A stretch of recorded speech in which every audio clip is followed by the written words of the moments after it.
Alchemist, por San Linio. Capítulo 2. Había un necrómata cerca. Sola e incapaz de enfocar la vista, Elena percibía el olor a carne podrida y a conservantes químicos. Los inmarcesibles usaban a los muertos como marionetas para realizar las tareas desagradables o de poca importancia. Mientras esperaba encadenada, se preguntó para qué estarían empleando a aquel necrómata. Echó un vistazo a su alrededor buscando sombras más allá de las cortinas. ¿Marino? Alguien susurró su nombre en voz tan baja que podría haber sido tan solo la brisa. Elena se giró y alcanzó a distinguir un rostro asomándose por la cortina que lo separaba. Entrecerró los ojos y consiguió enfocarlos lo suficiente para ver una cara y un cabello de color claro. —¿Marino, eres tú? Elena asintió intentando aún descifrar quién era. —Soy Grace. Era camillera en el hospital. Se deslizó entre las cortinas mientras hablaba, con un marcado acento del norte que enfatizaba las consonantes. Perdona, estoy desorientada, respondió Elena. No esperaba verte aquí. Grace se acercó. Al salir de entre las sombras, Elena notó que era joven a pesar de sus rasgos hundidos. Su expresión mostraba una mezcla de miedo y curiosidad. Elena abrió los ojos de par en par. El rostro de Grace estaba marcado por cicatrices, unos cortes largos que le atravesaban las mejillas, la barbilla y la nariz.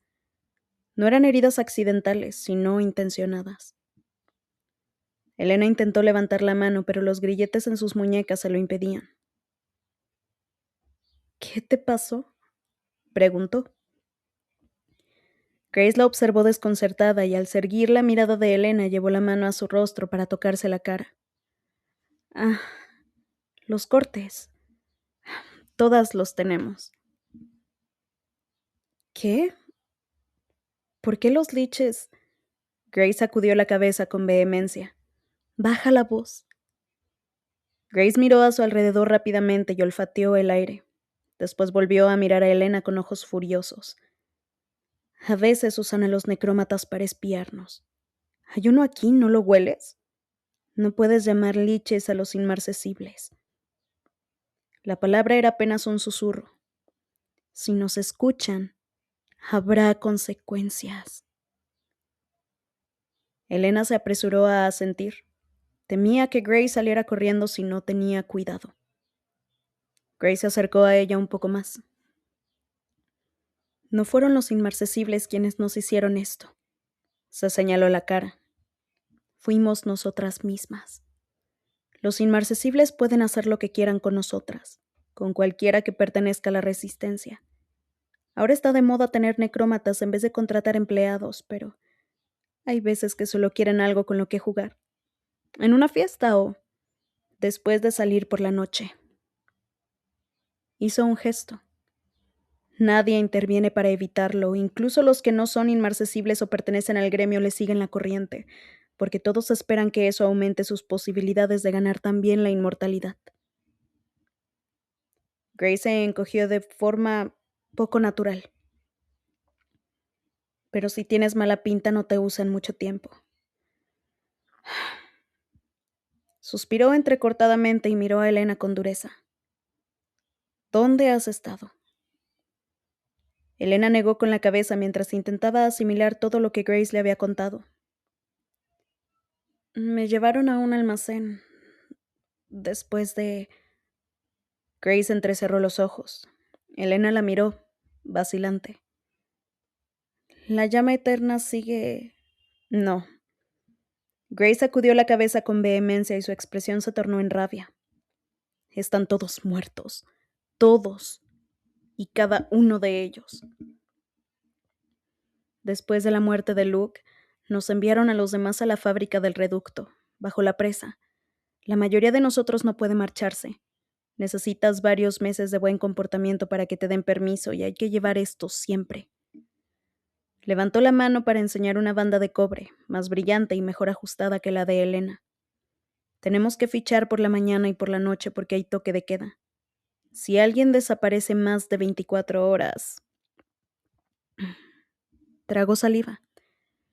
Si no aparece, envían al sumo inquisidor para que le dé caza y siempre está muerto cuando lo traen de vuelta.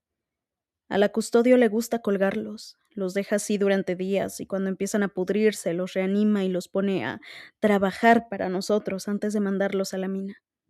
Dice que así no se nos olvidan las reglas. ¿Quién? Elena se obligó a preguntar aunque temía saberlo. Grace titubeó. Sus ojos se suavizaron ligeramente. Laila Bayard fue la primera a la que trajo de vuelta. Grace seguía hablando, pero Elena no la escuchaba. Lo único que oía una y otra vez era Laila Bayard fue la primera. Laila no. Poco a poco volvió a escuchar la voz de Grace. La custodio la obligó a ponerse la armadura paladina y la dejó en la puerta. Ya llevaba un tiempo fallecida. Debió de llegar bastante lejos, le faltaba más de la mitad de la cara y ya no tenía la prótesis de la pierna, así que le soldaron una barra de hierro para mantenerla en pie. No puede moverse. Simplemente permanece allí. Pasamos a su lado todos los días. Grace pareció entonces percatarse del semblante de Elena y bajó la mirada. Ahora solo quedan sus huesos. La custodio cree que es divertido. Elena sacudió la cabeza. Le costaba aceptarlo, pero por supuesto Laila estaba muerta. Para capturar y asesinar a Luke, sus paladines debían morir. Ese fue el juramento que hicieron, morir por el principado. Elena tragó saliva con dificultad. Pero seguro que en algún lugar la resistencia... No existe la resistencia, exclamó Grace en un susurro. ¿De verdad crees que íbamos a seguir luchando cuando toda la llama eterna murió? No sirve de nada. El sumo inquisidor los mata a todos. Por cualquier movimiento, incluso los susurros están penalizados con la muerte. Tiene un monstruo que usa para cazar. Es absurdo huir, resistir o organizarse a menos que quiera ser el próximo cadáver. Elena se hundió en el silencio. Grace la observaba con recelo, nerviosa. Parecía que iba a salir corriendo en cualquier momento. ¿Quién es el sumo inquisidor?, preguntó Elena, rezando por ser capaz de formular esa pregunta. No recordaba el título. Grace negó con la cabeza. No lo sé. Sigue llevando el yelmo que usaban los inmarcesibles durante la guerra. El sumo nigromante es demasiado importante para aparecer en público, así que manda al sumo inquisidor en su lugar. Es una especie de vivemante, pero no como los demás. Mata a la gente sin siquiera tocarla.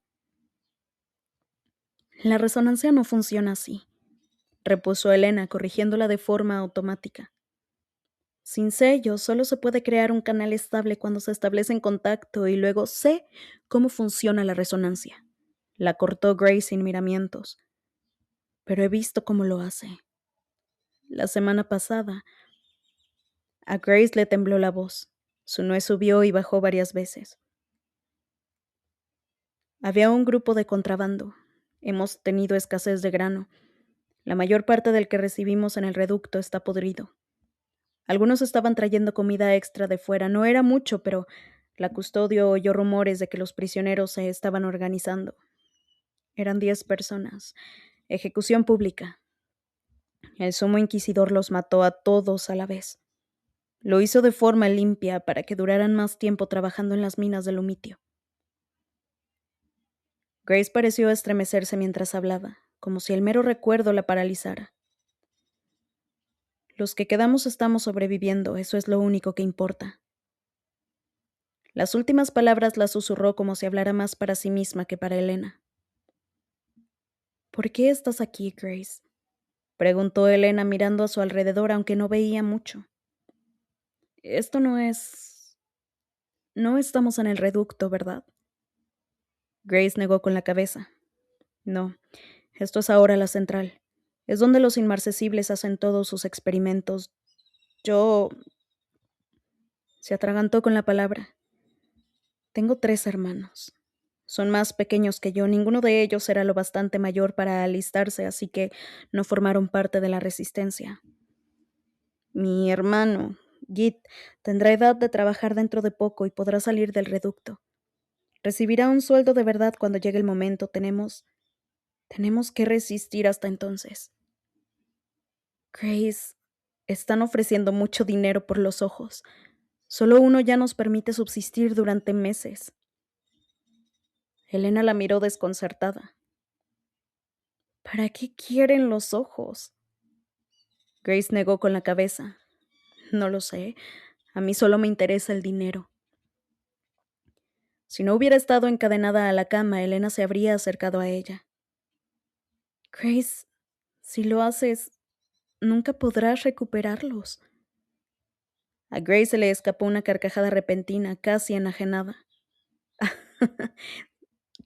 Sé que los ojos no crecen, Elena. Por eso pagan tanto.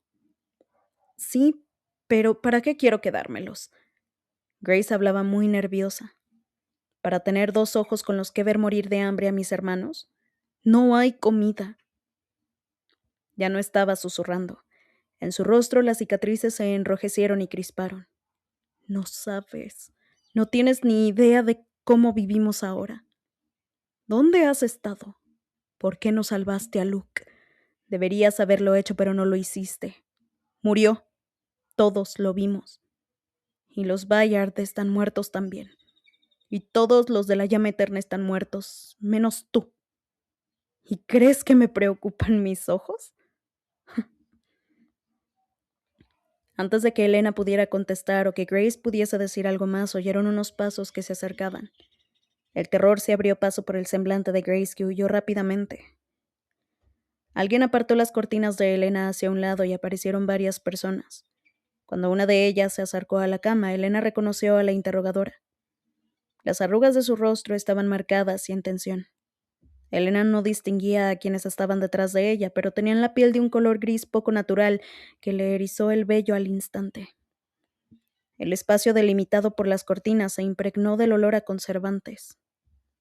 «Es esta», dijo la mujer. «Está bien atada, como les aseguré». Miró con nerviosismo a los cuerpos que parecían moverse como si fueran uno solo. Necrómatas. Todos eran necrómatas.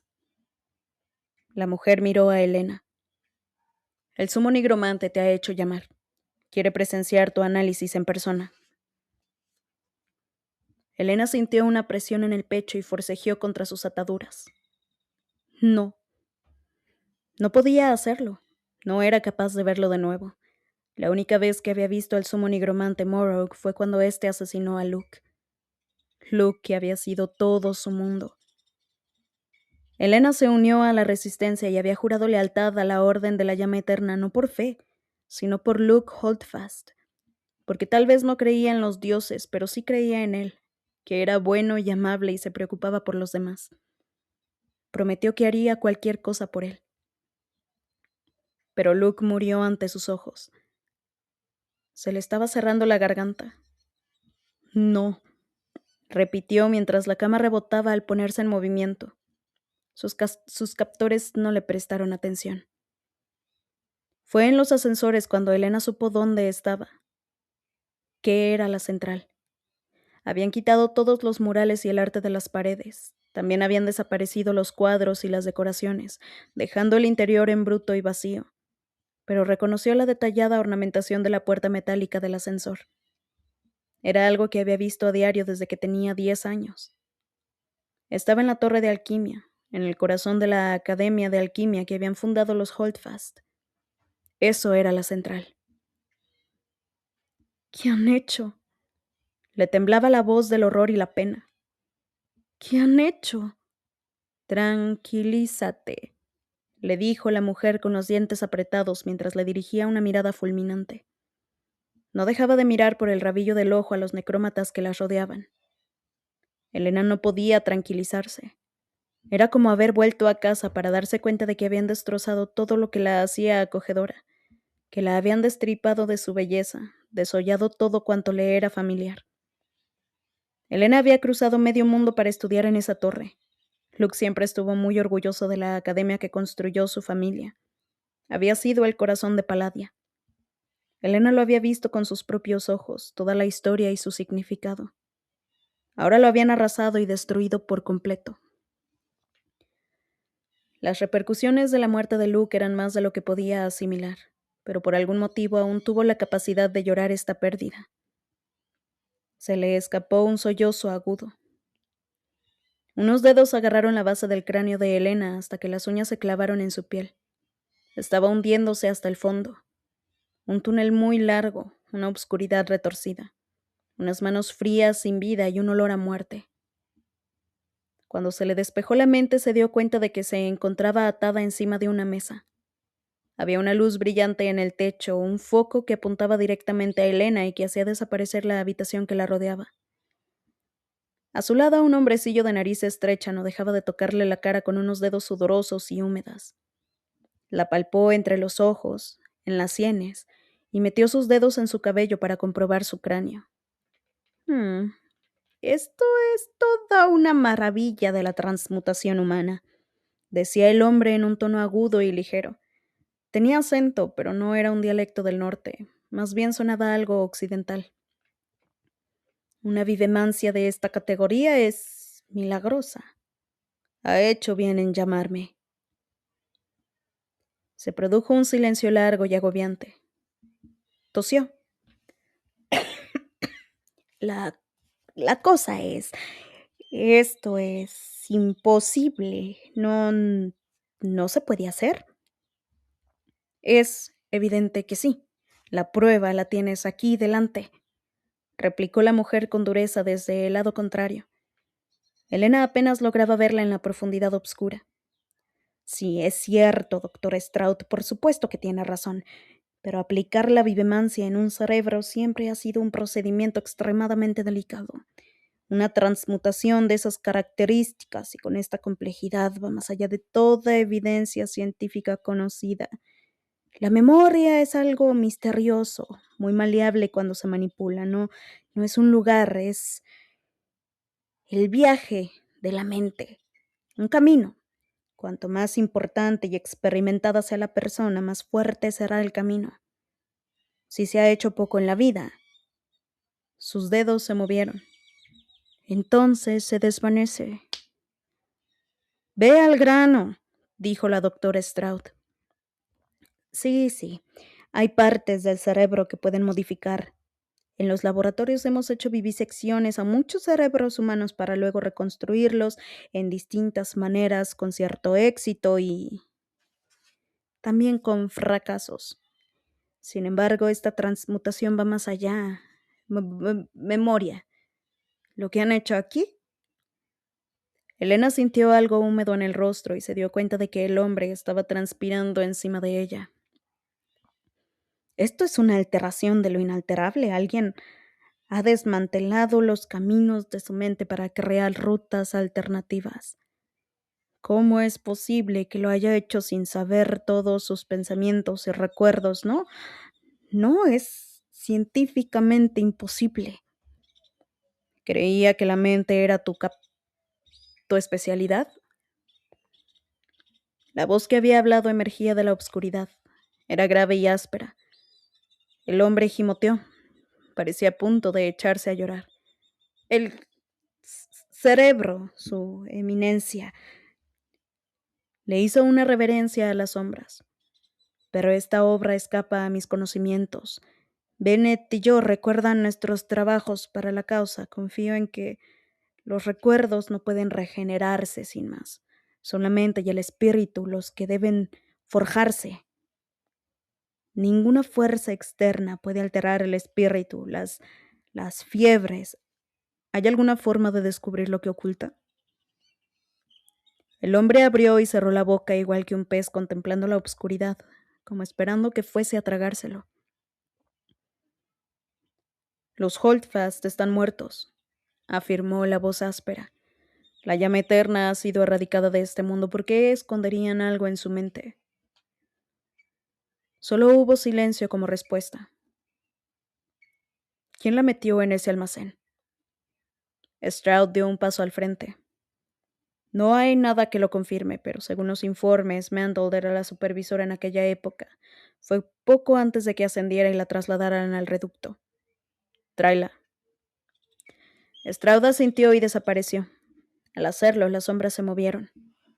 Elena solo veía por el rabillo, pero aún así se percató de cuando Morrow emergió de la obscuridad. El sumo nigromante no se parecía en nada a como ella lo recordaba.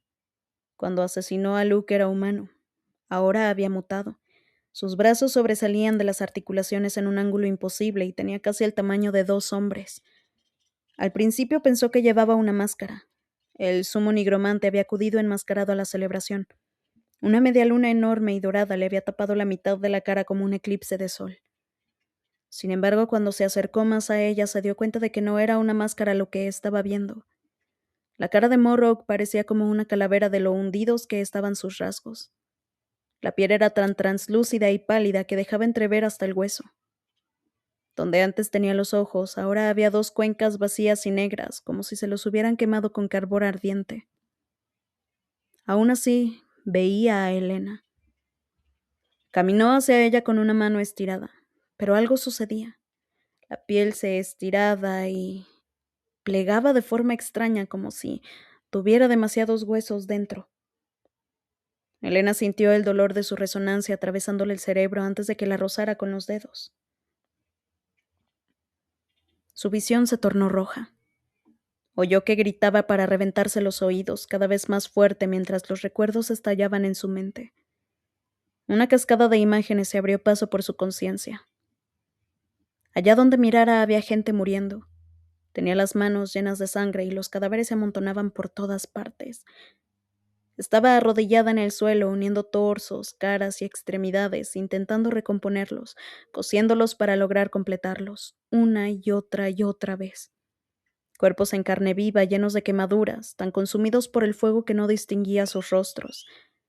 Siempre había otro cuerpo, y otro más. La resonancia acabó aún más profundo y Elena gritó con más fuerza todavía. Vio a Luke tan vívido como si estuviera frente a ella. Su bello rostro, sus ojos tan azules como el cielo de verano, reflejando la luz dorada del sol. Luego desapareció. Había sangre por todas partes. Lo único que veía era una luz roja, fragmentada y quebradiza, que se mecía en el techo. Y los gritos, sus propios gritos. Tenía las cuerdas vocales deshilachadas. Un dolor desgarrador le atravesaba los pulmones y la garganta. Cada inhalación le provocaba una punzada lacerante en el pecho, como si su corazón estuviera a punto de romperse. El hombrecillo mascullaba, no les recomiendo una y otra vez, cubriéndose la cabeza con los brazos como si quisiera protegerse. Elena oyó que alguien llamaba a la puerta y Stroud volvió a aparecer, aunque apenas se fijó en Elena. Mandel viene de camino y vaciló al hablar. He traído a Shiseo. Pensé que podría tener alguna información sobre la prisionera. Trabajó para la llama eterna. Necesita un nuevo par de anuladores y creí que podría encargarse él mismo antes de marcharse. Elena oyó que algo se agitaba en la oscuridad y giró el cuello todo lo que pudo mientras entrecerraba los ojos para ver al traidor. Un hombre de rostro redondeado y cabello oscuro apareció portando un pequeño maletín. Se detuvo a hacer una breve reverencia ante el sumo nigromante. Morrow hizo un gesto en dirección a Elena. ¿Qué tipo de vivemancia utilizaba la llama eterna? Shiseo se acercó un poco más y Elena se percató de que provenía del Imperio Oriental, del lejano Oriente. Solo le dedicó un instante a la mirada acusadora de Elena antes de apartar la vista. Lo siento. Volvió a hacer una breve reverencia. Solo acudían a mí de vez en cuando por mis conocimientos metalúrgicos. Elena dejó escapar un suspiro de alivio. Seguro que sabes algo, trabajaste en sus laboratorios, insistió Stroud con impaciencia. ¿La reconoces al menos? Shiseo miró a Elena de soslayo. Creo que era sanadora, dijo en voz baja mientras volvía a revisar su maletín. Elena reprimió un gesto. Stroud miró de nuevo a Elena con los ojos entrecerrados. ¿En serio? ¿Sanadora has dicho? Preguntó como si escupiera veneno. Se aclaró la garganta y observó a su alrededor. Por supuesto, sabía que había vivemantes que apoyaban a la llama eterna, como si martirizarse les fuera a conceder la aceptación, a pesar de que la fe considera sus talentos como una abominación. Su mirada era feroz. No me percaté de que ésta era uno de ellos. Nadie dijo nada y Stroud enrojeció. Me habría dado cuenta si hubiera tenido más tiempo para revisar los registros de la resistencia. ¿Por qué transmutaría en la mente de una sanadora? Shiseo se inclinó ante Stroud. No sabría decirle. El ambiente empezó a caldearse. Morrow suspiró como una ráfaga de viento. No sabe nada. Ponle la anulación y lárgate de aquí. Shiseo hizo otra reverencia y levantó tanto como pudo la mano de Helena para inspeccionarle la muñeca y las esposas que la rodeaban. Tenía la piel suave para ser metalúrgico. Estas son un modelo muy antiguo. No suprimen del todo la resonancia, comentó. Deslizó los grilletes de Helena por el antebrazo todo lo que pudo y ésta sintió como si la estática de la supresión se desplazara hasta su cerebro. Shiseo presionó con manos hábiles el brazo de Helena hasta encontrar la hendidura justo debajo de la muñeca y entre los dos huesos del antebrazo.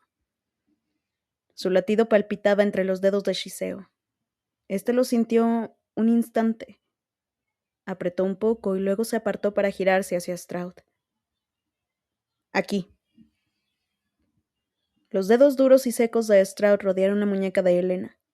Ella sintió un breve cosquilleo de la resonancia de Stroud y acto seguido perdió la sensibilidad desde la mano hasta el codo y su cuerpo se quedó inerte y paralizado. Sin previo aviso ni explicación, Stroud sacó algo del maletín. Al relucir bajo la luz, Helena vislumbró el mango redondeado y la punta larga y afilada de una lesna. Con la destreza que da la práctica, Stroud introdujo la punta en la muñeca de Helena. Esta no sintió nada, pero se le cerró la garganta y se le encogió el estómago cuando contempló a Stroud trazar lentos círculos con la lesna hasta hundirla entre los huesos. La punta salió por el otro lado. Cuando Stroud retiró la herramienta, había una gota de sangre en la punta y un agujero atravesaba la muñeca de Helena. Era una herida limpia. La piel y el músculo desgarrados, así como las venas partidas, volvieron a cerrarse de inmediato. Stroud dejó la lesna a un lado y manipuló la mano de Helena, doblándola hacia adelante y hacia atrás para evaluar el rango de movimiento, aunque volvió a sentirla. La parálisis persistía. Los nervios y las venas están intactos, dijo Stroud y la soltó. Helena solo pudo observar mientras Shiseo intervenía e introducía un tubito con muescas por el agujero que le atravesaba la muñeca, hasta que el extremo salió por el otro lado. Cuando el tubo estuvo en su sitio, la leve sensación de resonancia que Helena sentía en la mano izquierda desapareció por completo. Fue como si le arrebataran uno de los sentidos. Notaba el tubo dentro de su cuerpo, irradiando una sensación adormecida, como de inercia. Shiseo sacó una cinta de metal suave y reluciente por un lado y con estrías por el otro. Deslizó la parte estriada por la ranura de uno de los extremos del tubo, y luego envolvió la cinta alrededor de la muñeca de Helena para introducirla por el extremo contrario. Así el tubo quedó sujeto. Después continuó envolviéndole la muñeca con la cinta de metal. Inspeccionó la tensión y el ajuste, alineó todas las capas y con un simple chasquido, estas se transformaron en un sólido anillo de metal que se ajustaba perfectamente a su muñeca. No tenía cierre ni forma de abrirse sin resonancia. Luego, Shiseo introdujo un alambre con una forma extraña en una abertura diminuta del antiguo grillete. El mecanismo interior cedió y el grillete se abrió. Shiseo lo recogió con cuidado, como si fuera una valiosa antigüedad, y lo guardó en su maletín. Después se situó a la derecha de Helena. Esta buscó desesperadamente algo de la resonancia que le quedaba. Intentó concentrarse para recordar la sensación de quién y qué era, sabiendo que desaparecería en cuestión de minutos. Shiseo estaba quitándole el segundo grillete cuando se abrió la puerta y entró una vigilante. Custodio Mandel. Una mujer con uniforme recorrió la habitación a zancadas. Su paso rápido y decidido se detuvo al ver a Elena. Tenía una boca enorme que se abrió de par en par por la sorpresa. ¿Qué le hiciste a esta prisionera, Mandol?, preguntó Morrow. Había desaparecido entre las sombras, pero su voz emergió de nuevo. Ahora sonaba más amenazante. Mandel se postró de inmediato, desapareciendo de la vista de Elena. Su eminencia. Su tono suplicante provenía del suelo. Te salvé de los Holdfast y de la fe. Te salvé de todos los nigromantes y vivemantes como tú que vivían como ratas, temiendo que la llama eterna los castigara por sus talentos antinaturales. Te di el poder para ascender sobre aquellos que habían pretendido subyugarte y ahora me entero de que me has traicionado. No, no fue una traición. Soy leal, leal a nuestra causa y leal a usted. Solo fue un estúpido deseo de venganza, lo confieso. Quería que sufriera, pero yo nunca lo traicionaría. Explícate. Mandel se incorporó todavía de rodillas y con la cabeza agachada, pero con la voz temblorosa de la emoción. Es una traidora a los vivemantes. Me atormentó. Se creía mejor que yo por formar parte de la Academia de los Holdfast. Se pensaba que su vivemancia estaba bendecida por la llama eterna. Merecía un castigo. Elena miró a la mujer aturdida y desconcertada. ¿Manipulaste a una prisionera y sus informes por envidia? Stroud parecía atónita. ¿Porque no diste parte de sus habilidades? Mandel se volvió a encoger. Me daba miedo que recibiera un trato de favor si se sabía la verdad, que la encontraran útil y no fuese castigada como se merecía. Stroud se inclinó sobre ella. ¿Y qué castigo pensabas que merecía? Mandel tragó saliva nerviosa. La dejé inconsciente en el tanque de suspensión. Mi intención era volver a ella. Quería que estuviera atrapada, que lo supiera y temiera lo que podrían hacerle, pero entonces me trasladaron al reducto y ascendí. Tenía miedo de que ese ocasional error de juicio fuera visto como una decepción, así que no lo conté. Pero jamás traicionaría nuestra gran causa. Ha pasado 14 meses en ese almacén desde que te transfirieron. ¿Por qué no hay registros? Stroud sonaba muy escéptica. Pensaba rellenar sus informes cuando hubiera terminado con ella. Al irme supuse que habría muerto y que nadie se enteraría. Perdónenme, no hice nada más, lo juro. Mandel se tiró de nuevo al suelo. Ahora veo que he sido demasiado generoso, dijo Morrow. Su rostro espeluznante y las cuencas vacías de sus ojos emergieron de entre las sombras. Ladeó la cabeza como si mirara a Mandel. No te mereces mi confianza. Por favor, Su Eminencia, se lo suplico. Deme. Mandel dejó de hablar cuando una fuerza invisible la hizo ponerse en pie.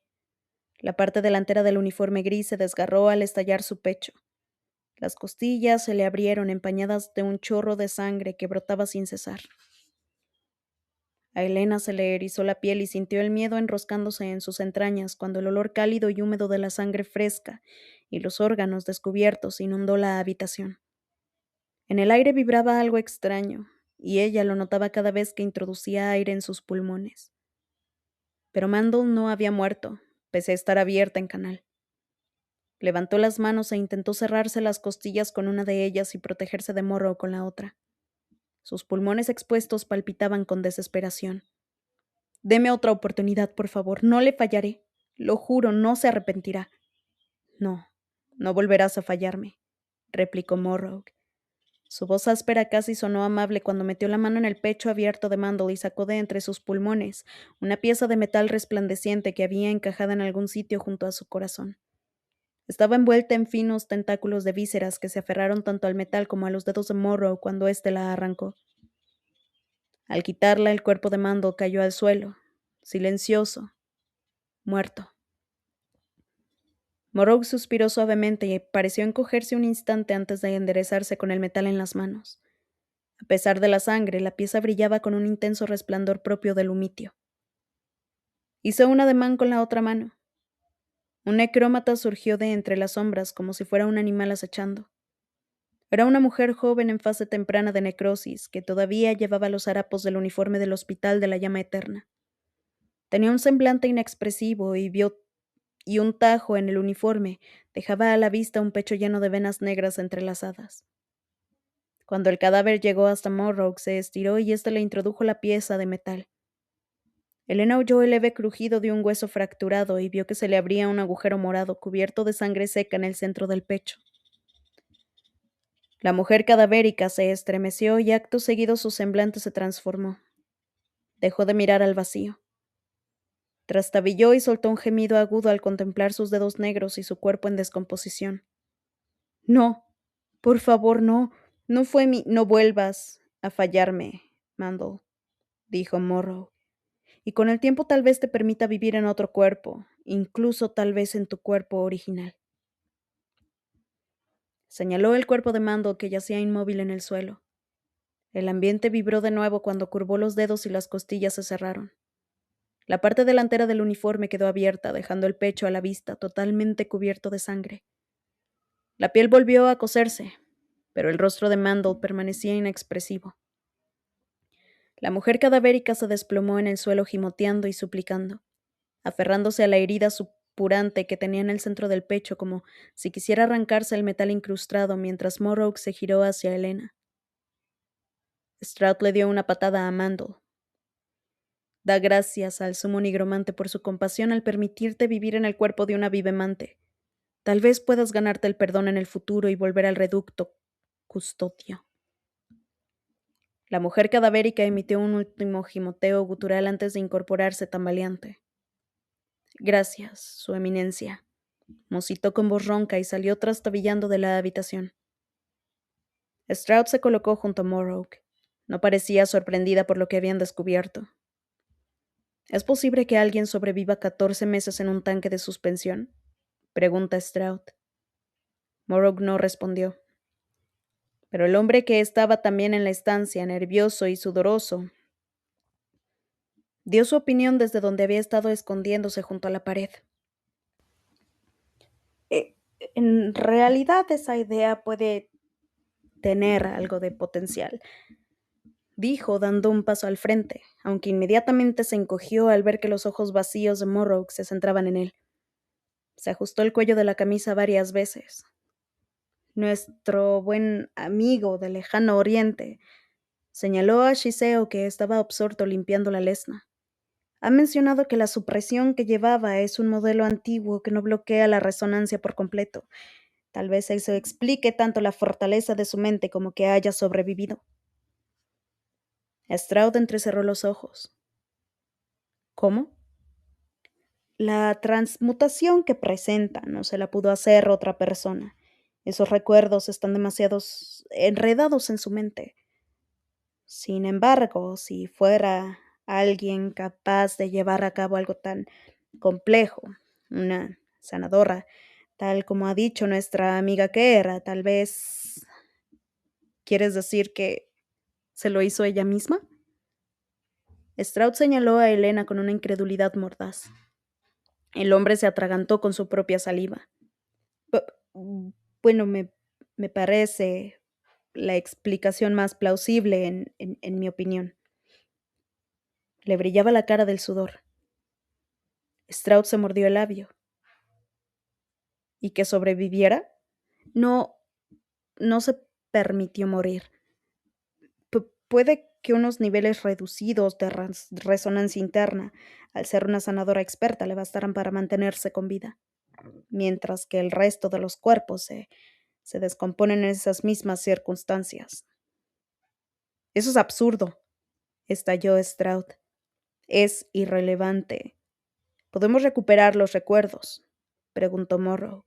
La llama eterna no se tomaría tantas molestias si la información no fuera de vital importancia. Su Eminencia. La voz de Stroud era una súplica. La orden de la llama eterna no existe, solo quedan cenizas. No te he preguntado a ti, dijo Morrow, y miró al hombre que ahora lucía un verde enfermizo. No creo... Fuera. El ambiente vibró. El hombre palideció, Hizo varias reverencias y agradeció a Morrow su compasión y paciencia mientras caminaba hacia atrás hasta salir de allí con un alivio evidente en el rostro. ¿Qué estás escondiendo? Morrow se cernió sobre ella. El corazón le empezó a latir más rápido. No tenía respuesta a esa pregunta. Stroud también se inclinó sobre ella con los ojos entrecerrados como si estuviera pensando.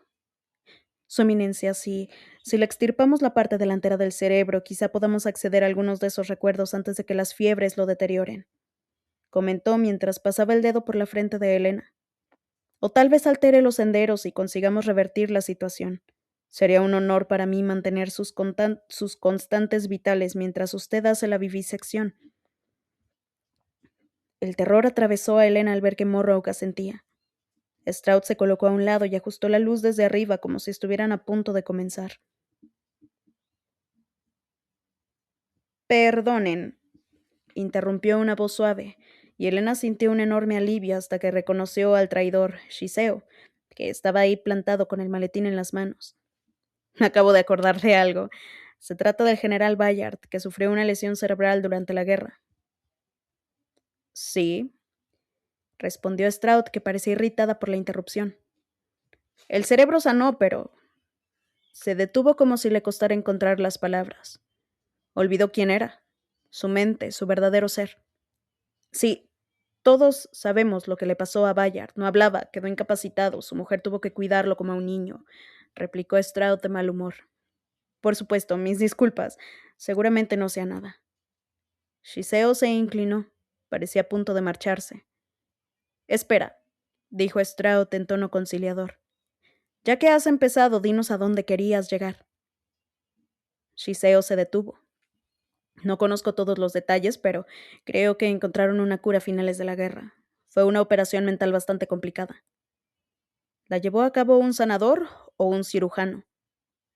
Strauss se inclinó hacia adelante interesada. Shiseo la dio la cabeza como si tratara de recordar. Una sanadora. Stroud frunció los labios, pensativa. Supongo que fue Elaine Boyle. Shiseo la dio la cabeza. No parecía reconocer ese nombre. Era la sanadora personal de Luke Holdfast. La llama eterna no era muy hábil para guardar registros, pero el nombre de Elaine Boyle aparece con frecuencia en el último año de la guerra. Al parecer fue excepcionalmente destacada. Stroud tamborileó los dedos sobre sus labios y volvió a morderse el labio inferior. ¿Dónde está Boyle ahora? Preguntó Morrow. Murió cuando tomamos la academia. Creo que mandaron su cuerpo a las minas. Podemos comprobar si queda algún resto. Stroud se giró para Shiseo. ¿Qué le hizo la llama eterna a Bayard para que creas que es relevante? Shiseo repitió la reverencia. Solo lo sé porque pensaron que en el Imperio Oriental tendríamos alguna técnica parecida. Según me contaron, la sanadora tenía la habilidad especial de alterar no solo el cerebro, sino también la mente. Pretendían entrar en la mente de Bayard para curarlo desde dentro. Los ánimos en la sala cambiaron de repente. Se volvieron más estimulantes. Eso sería animancia, no sanación, dijo Stroud lentamente, incrédula. No lo sé. Antes se usaban otras palabras, replicó Shiseo. Por lo que me dijeron, la mente se resistía a la presencia de otra persona, pero esta sanadora creía que, mediante tratamientos poco invasivos, podía lograrse. Es como aprender a tolerar poco a poco un veneno. Mitridatismo, dijo Morrow pensativo y se estiró todo lo alto que era. Mitridatismo del alma. Se acercó a Shiseo como si pretendiera arrancarle las respuestas a la fuerza. ¿La llama eterna encontró la forma de que personas vivas sobrevivieran a una transferencia del alma? ¿Y nunca se te ocurrió contarlo? Elena pensó que estaba a punto de ver cómo se abría en canal otra caja torácica. Shiseo mantuvo la calma y se inclinó de nuevo. Le pido disculpas. Me hicieron muchas preguntas y es difícil recordarlo todo. Morrow pareció aceptar la excusa y se dio la vuelta. Luego miró a Elena como si quisiera hacerle una vivisección para buscar las respuestas. Si la llama eterna contaba con una animante que desarrolló un método de transferencia temporal, ¿no explicaría eso esta pérdida de memoria? Si alguien pudiera entrar en la mente de otra persona de esta manera, podría alterar pensamientos y recuerdos, tal y como ocurre en este caso, lo explicaría todo, planteó Stroud señalando a Elena. Y debo decir que me parece más plausible que esa teoría descabellada de la autotransmutación. Si la llama eterna descubrió un método viable de transferencia, eso tiene más relevancia que una simple pérdida de memoria, replicó Morrow. Elena sentía su resonancia en la médula ósea, como si estuviera escarbando en su carne para despellejarla capa a capa. Morrow miró a Stroud. Toma nota de todo lo que recuerde. Chiseo sobre esta operación antes de que se marche al este. Pondremos a prueba este método de transferencia gradual. Quiero que se perfeccione. Si es posible, lo usaremos para borrar la transmutación que le hicieron a ella y ver qué quería esconderme tan desesperadamente la llama eterna. Morrow dio una bocanada de aire entrecortada al girarse. Su eminencia, dijo Stroud, con voz nerviosa. Esta operación de transferencia que desea poner a prueba requeriría un animante, ¿verdad? Tosió débilmente. Estoy segura de que a Bennett le habría entusiasmado esta oportunidad, pero por desgracia, las almas no forman parte de mi repertorio de resonancia y solo hay otro más. ¿Cree que esto es algo que...? Su voz se llenó de esperanza. Deja que se encargue el sumo inquisidor. A Stroud se le descompuso la cara. Pero yo tengo otro trabajo para ti. Stroud se enderezó, aunque seguía decepcionada. Después de todo, el sumo inquisidor era el favorito de Bennett. Morrow hizo un gesto de desdén con la mano y luego desapareció entre las sombras. Es hora de que se dedique a algo más que cazar.